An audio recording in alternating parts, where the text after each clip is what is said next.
Hello. Welcome to Hi. the Netherlands. How are you today? Good. A little bit jet lagged.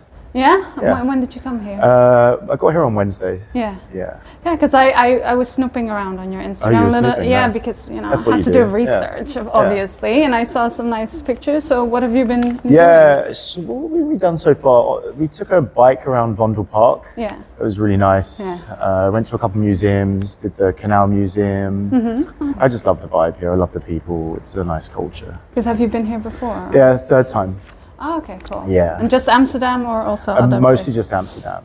But honestly, I would love to live here for a kind of month, 2 months, and really kind of go out and drive around and We explore. have many different places that are also very beautiful because mostly people come here and like, oh, Amsterdam. But Right. we have other nice No, places. I hear, yeah. Okay. So I just want to go back before we start to the beginnings of your acting because in my extensive research, obviously, I saw that one of your first jobs was in a soap opera called Hollyoaks. Yeah, that was my first job at a drama school. Actually, I left. I actually left drama school early to go and work on that TV series. It was a TV series that took place in the north of England in a place called Liverpool. Yeah. And it was like a very popular kind of teenage soap opera. Yeah. And kind of coming out of drama school, it was quite a big deal to kind of leave drama school and go straight into quite a very well-known television show. So how did that prepare you for the rest of your I career? think what it did is it allowed me to get out of the schooling environment and into the professional environment immediately. Yeah. And kind of like to get to work on a professional film set so soon after being at drama school kind of like taught me the realities of what it's like to kind of work in a professional environment. Yeah. And I enjoyed it. It gave me a lot of confidence, and it kind of helped me then get other TV roles from that. You know, it was like the first kind of thing on my CV. Yeah, because usually in those soap operas, the storylines are they're wild, they're crazy. I played a kid that worked in an ice cream van that sold ecstasy in the bottom of the cone. So like he would put the ecstasy pills in like the cone, and then he'd like do the ice cream, and then that's like he sold drugs out of the back of his van. very creative. Very creative. And then not much later, you booked a role in Game of Thrones. Yeah, so it was probably about a year of, I did Hollyoaks and I did a show called Doctors and The Bill, which actually those shows aren't around anymore, but they were all kind of like staple UK daytime TV that like actors would get their like stripes, you know, it's like your badges of honor as a kind of a young actor. And then I did that. I did a Doctor Who spin-off called The Sarah Jane Adventures, which was like a kids TV show. And then Game of Thrones, which kind of, that was a whole different chapter. Yeah, because then you just get shot into fame. Yeah, it was, you know, it was a much bigger world, and that lasted for like 6 years, and that allowed me to kind of then go over to America and pick up an agent and a manager over there, and then that opened up a whole new, a whole range of opportunities to play different characters in different TV shows. So what was it like for you to suddenly be on such a big set and play quite a complicated character? It was great. It was amazing. Like, I think as an actor, you want to be able to immerse yourself into the role and into the world. So the more intricate the character is and the more broad and envisioned the world that you're stepping into is, the more fun it is to be in that world, you know, because you're fully immersed in it. So yeah, I loved reading all the books and really getting into the backstory and the characters and the imagination of it. And then, you know, being on set and just it felt like you were in that world because it was just so well realized. Which storyline from the books do you wish they actually included in the... I mean, I really like so at the end of the books, Loris goes off to Dragonstone, and you hear that maybe whilst he's out there, he gets kind of burnt with boiling oil. And I think that would have been a really cool trajectory for the character to go on, to see like this knight that was kind of quite green and had never really been to war and was, you know, just famous and beautiful and kind of didn't have much hardship in life. And then to go through a traumatic event and to be disfigured war torn, and then like to see that character come back, like who is that character? Maybe he's kind of like vengeful, maybe there's like hate in his body now, and like just to have that kind of transformation, I think would have been really interesting. Yeah, because I did do that with Jamie Lannister, right? Yeah, and a lot of characters have that kind of transformation. Like another character is maybe like Reek or Theon Greyjoy, who kind of goes through that, you know, arc of redemption and hero to villain, villain to hero kind of thing. Yeah, that would be nice. But it was also like Game of Thrones came out in the early 2010s. I'm getting attacked here. That big old fly. Oh, I caught it. Oh, you got it. Wow. Oh, those are those Iron Fist. Iron Fist hands. I still got it. Oh, Mr. Miyagi. That was actually very impressive.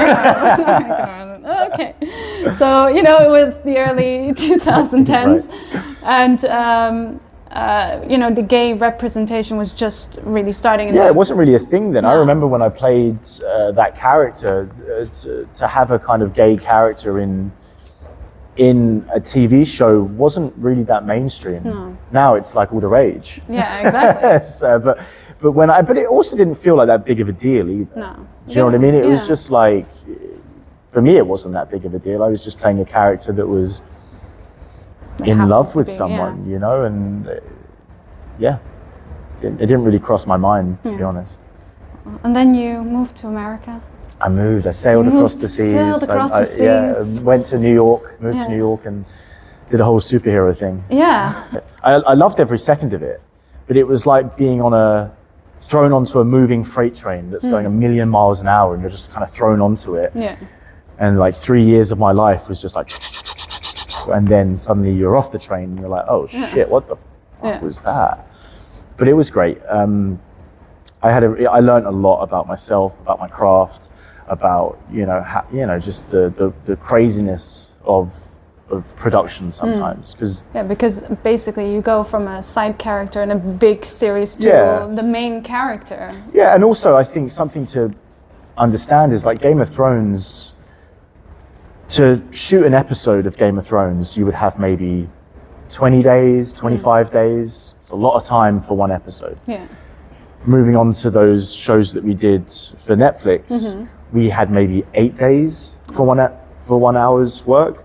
So I was going from a production where you had all the time in the world to suddenly having half the time and the expectation to have output as good as something like that. So you're just like, the time is much more condensed. And I as an actor, I wasn't used to that.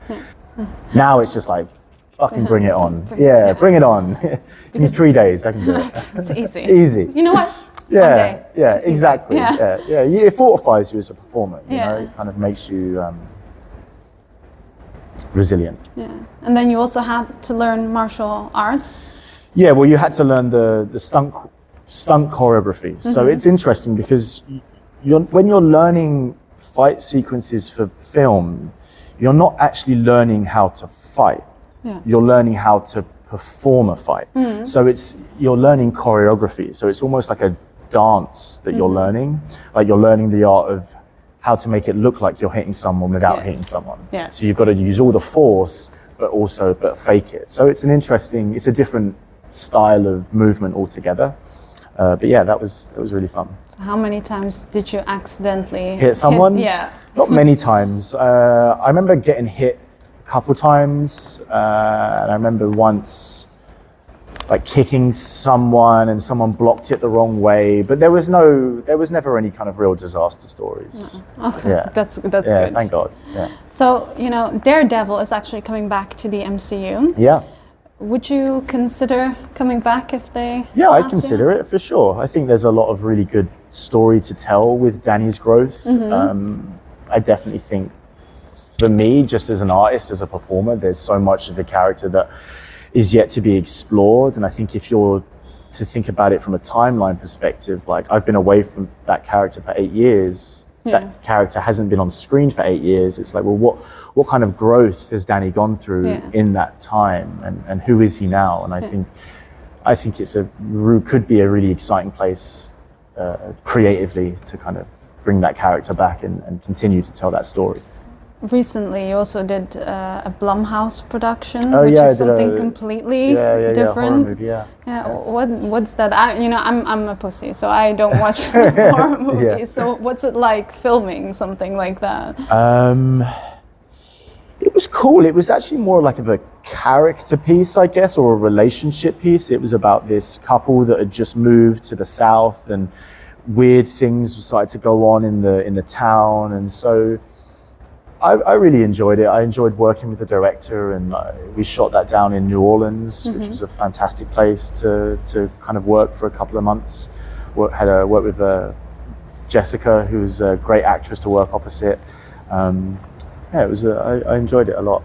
Got to do my own accent, which is always fun. That's. I suppose that's quite convenient for a change. Yeah, and it's rare as well. Like I'm always playing an American, so it's nice to actually use your own accent for a change. Yeah. Don't you ever slip? Sometimes, sometimes you slip, but I think I've been doing it for long enough now. I can. It's kind of second nature to me. All right. Do you have any other projects coming up that are? No, I didn't. I did. I had a project that I was working on for like. Last year we shot like 6 episodes out of 8, and it was an amazing role. It was very deep, very immersive. It was a very dark, tormented character, very adult themed show. But because of the strike, we had a strike in Hollywood. The show got cancelled. But the show got cancelled halfway through, basically because the studios weren't making any money, and so they had to at the end of their quarter they had to be like, well, we need to recuperate some money. So a way for them to recuperate, and they did this quite a lot during the strikes. They cancelled a lot of shows that they had in production so they could claim tax rebates. Which I is, as an artist, it's really hard to kind of come to terms with that. But from a business perspective, I do understand it. It's just sometimes in this world where you're dealing with kind of like corporate financial worlds and like creative integrity, to try and balance those two things, sometimes it just it's very difficult. But it was a wonderful set, working with really creative, amazing people, and just personally I felt very fulfilled by it. Even though the show's not going to come out, I learned so much about it never coming out? Is that for sure? It's hard, it's like there's a lot of this industry is full of ups and downs, and swings and turns, and things that you think are going to be great and aren't great, and things that are great that never gets shown the light of day, and opportunities that you think you're going to get and don't get, and opportunities that you think you're never going to get that you do get. It's a weird, crazy life, and you just got to roll with it. So, well, that was all the time that we have for today. Cool. Thank you so much for talking to us. I'm sorry about that fly, by the way. I don't like to kill things. I'm still impressed. I actually expected the fly to like be quicker than that. But it's still here somewhere. No, where is it? It crawled off. Oh, maybe it's still alive. Oh, maybe. Oh no, there it is. Oh. Yeah, there it is. It crawled all the way over there? Maybe it had like a last final flight before it decided to. I can do this. Thank you so much. Cool. Thank you. Can I have my mic back? No. Okay.